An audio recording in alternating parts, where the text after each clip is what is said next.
what tips would you give for self-reflection?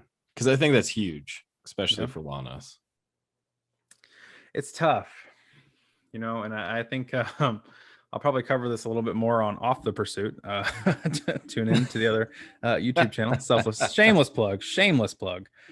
But no, I'm a whiskey and cigar guy.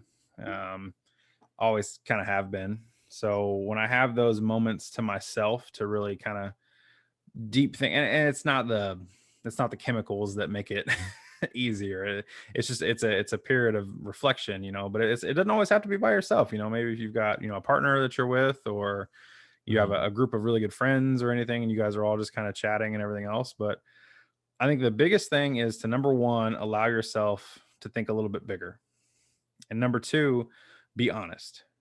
Because I know for the longest time I was a big fan of have a war mask and put your war mask on when you leave the house, and don't let anyone see the real you, and fake it till you make it, and just literally go out and what are all the cool fitness quotes, eat people's faces off and all that stuff, and blah, blah, blah.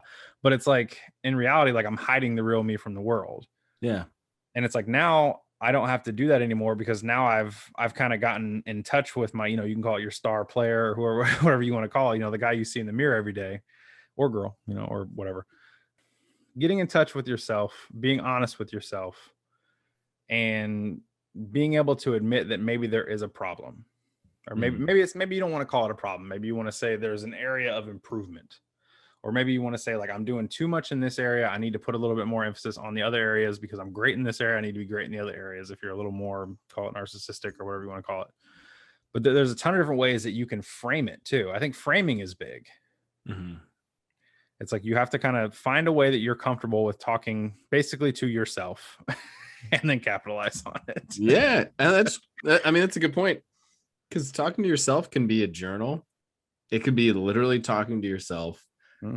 especially in the shower. I always feel like that's a good one. We don't Or need it to could know that, be bud. Like I said. calling a friend, and just getting it out there. Somebody that just listens. Yeah. They don't provide a lot of feedback, so you're just working things out when you put it out there.